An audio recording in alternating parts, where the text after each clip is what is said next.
Vice President Inday Sara Duterte, welcome back to the Netherlands. Kamusta po kayo, ma'am?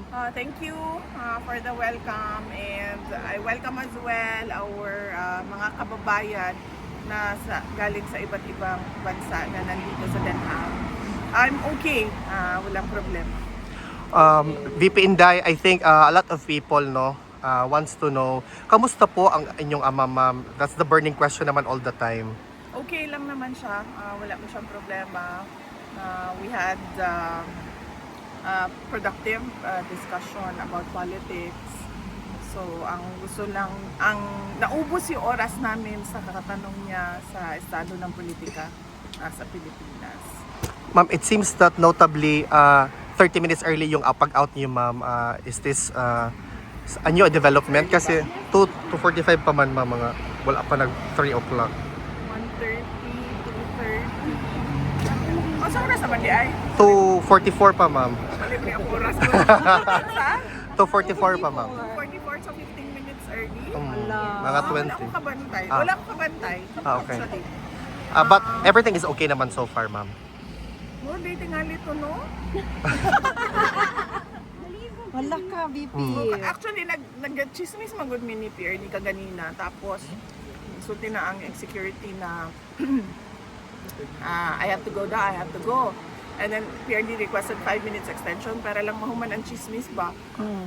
But said no, not today. But on any other day, yes. So I was thinking maybe, I don't know. Okay. I do not know. Basta na siya lain na schedule pa. Okay. VP Inday, yung recently concluded mo na meet and greet sa London, nakita ng buong mundo na solid talaga ang suporta sa iyo ng taong bayan. That's basically the trust and confidence of overseas Filipino workers just for London alone. How do you feel, ma'am, seeing that particular crowd? Well, heartwarming at nakakaiyak dahil karamihan sa kanila kapag na face to face na, ang una talaga nilang tanong is kamusta na si Tatay Digong. At kung hindi man yan, ang sinasabi ay ipaabot mo yung aming pagmamahal at pagdarasal kay Tatay Digong. So, karamihan talaga doon yung kanilang pangungulila kay President Duterte. VP Inday, in as far as a positive development is concerned, yung results sa dalawang survey Pulse Asia and SWS, talagang nakikita na yung trust and confidence and your ability to lead in as far as being the Vice President of the Republic of the Philippines is concerned has resonated to the millions of Filipinos. How do you feel, ma'am, na steadfast, steady, strong pa din ang suporta sa iyo ng mga Pilipino in comparison to what is alleged by some? On that point, I am truly blessed, no? Favored ako ng Diyos sa ganyan na bagay. Hindi ako makapag-explain sa mga surveys dahil hindi ko naman alam paano yan ginawa o kung sino ang nagpagawa niyan. Pero lagi lang talaga ang sinasabi ko kapag merong survey na lumalabas ay nagpapasalamat ako sa patuloy na pagtitiwala ng ating mga kababayan sa akin, sa aking mga kasamahan sa OVP at syempre sa aming opisina. VP Inday, on a different matter, were you able to watch or perhaps read a transcript of the State of the Nation's address ni BBM? Hindi ako nanood ng SONA like last year, and wala akong planong basahin ang nilalaman ng SONA o kahit man lang summary dahil I truly believe it is a waste of time of the Filipino people.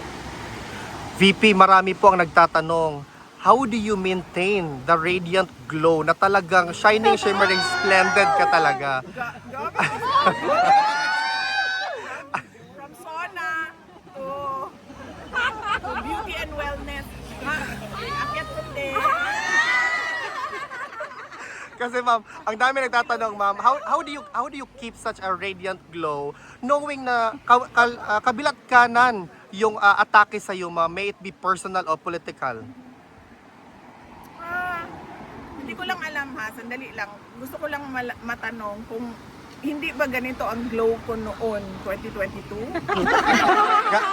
Ganito. Actually, mas ma'am. Mas grabe. Yes. Grabe, Jude. Wala man kasing difference sa akin simula nung 2022 hanggang ngayon. Siguro nadagdagan lang yung skincare kasi nga. Kasi ko ito, ma'am. Kasi nagkakaedad, 'di ba? Pag mahirap na pag 38 ka lang, tapos namumukha kang 68. kaya syempre pag Mag-guilty, mapuntaan namin. pag Ma'am, wala akong pinapatamaan. Kasi meron tayong kilala na 68 pa lang pero mukha ng bangkay. Kailan may anak, ano? Kailan mo?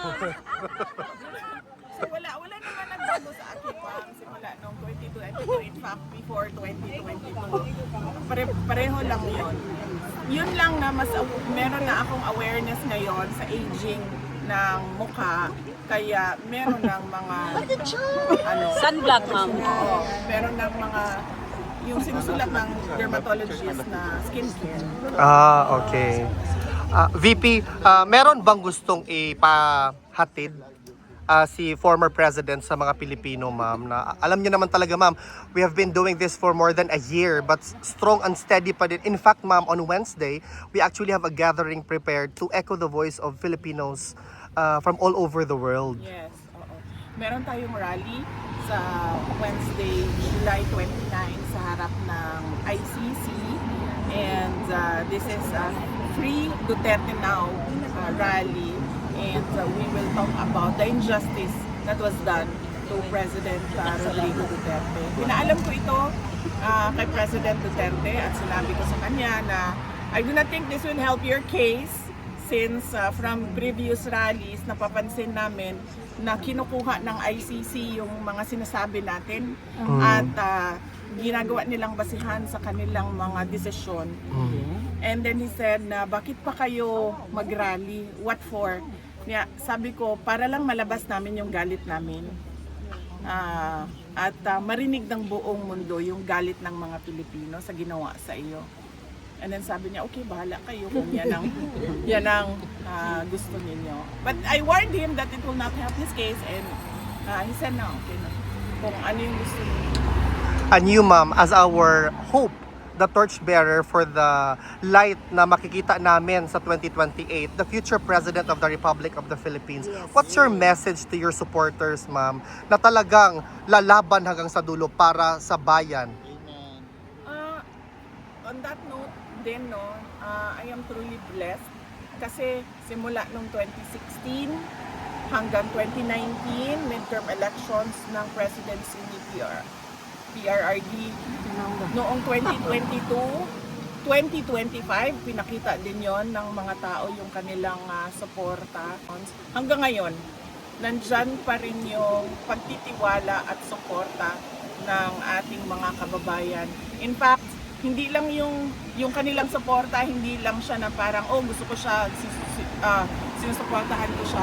Marami sa ating mga kababayan, yung nagdarasal talaga gabi-gabi para we pray for Inday Sara, we pray for the Duterte family, we pray for President Duterte. At hindi ko alam kung saan nanggagaling yung ganyan kalakas na pagtitiwala at paniniwala ng ating mga kababayan.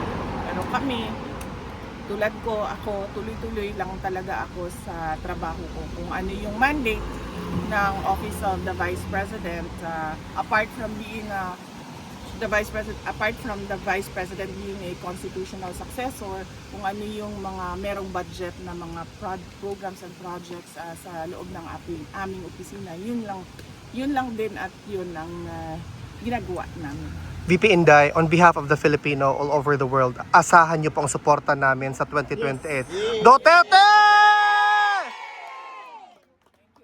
Dapat tayo maging mapagmatyan, dapat tayo makialam dahil sinabi ko na nga noon, 'di ba? We do not know if we still have a country by 2028.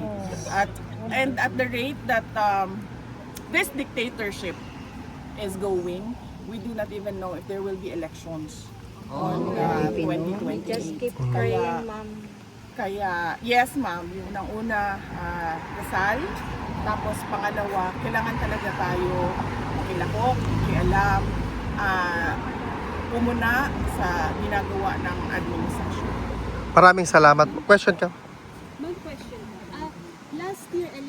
Last year sona po ni PBBM, nabanggit po niya yung mahiya naman kayo.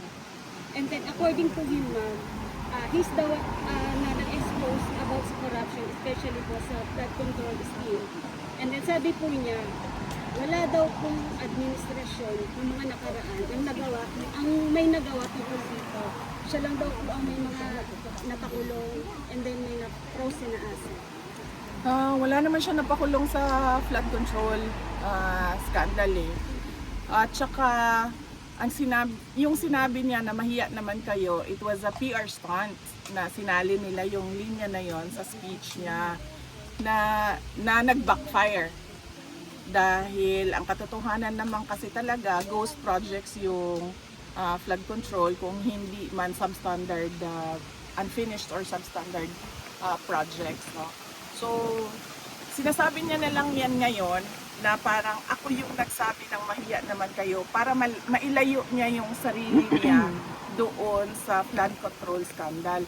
Unfortunately, hindi niya pwedeng gawin na ilayo niya yung sarili niya doon sa korupsyon sa flood control scandal kasi siya yung pumirma ng budget. Yan yung inuulit-ulit ko na it is doon sa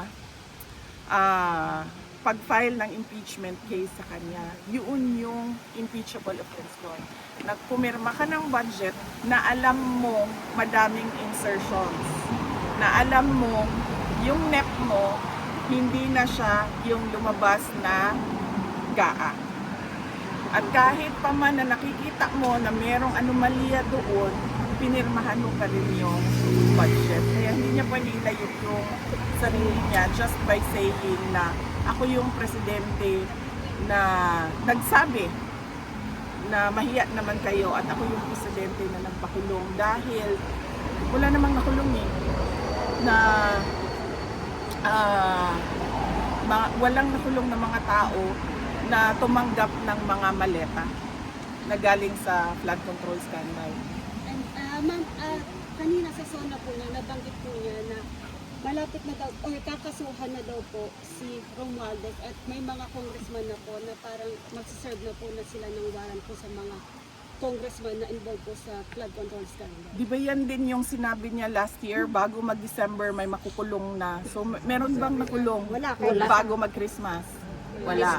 So wag niyo na i-expect na makulong yung dating speaker o mga members ng House of Representatives. Huwag niyong balik na lang tayo sa 20 pesos ang bigas. Yes. Diba? O hindi, balik tayo sa akin. Sa akin na lang. Dalawa lang ang hiningi ko eh. Nung pumayag ako na tumakbo, katandem niya bilang kanyang vice president. Yung isa doon, buwan pa lang, hindi na niya sinunod. Wala pang 1 year. Isa lang yon. Related lang yon sa pakiusap ko sa kanya sa kailangan kong gawin gabi-gabi para sa aking mga anak kasi bata ay yung mga anak ko. Wala siyang, hindi niya tinupad. Sige, sabihin na natin, no, personal yan eh. Pwede naman hindi to pa rin yan. Eh. Okay, fine. Doon tayo sa 20 ang bigas. Tinupad ba? Hindi. May makukulong before Christmas. Tinupad ba? Hindi. Wala. So bakit pa kayo naniniwala at nanonood ng suna? Correct. Hindi na tayo. VP Inday, VP Inday, maraming salamat po, ma'am.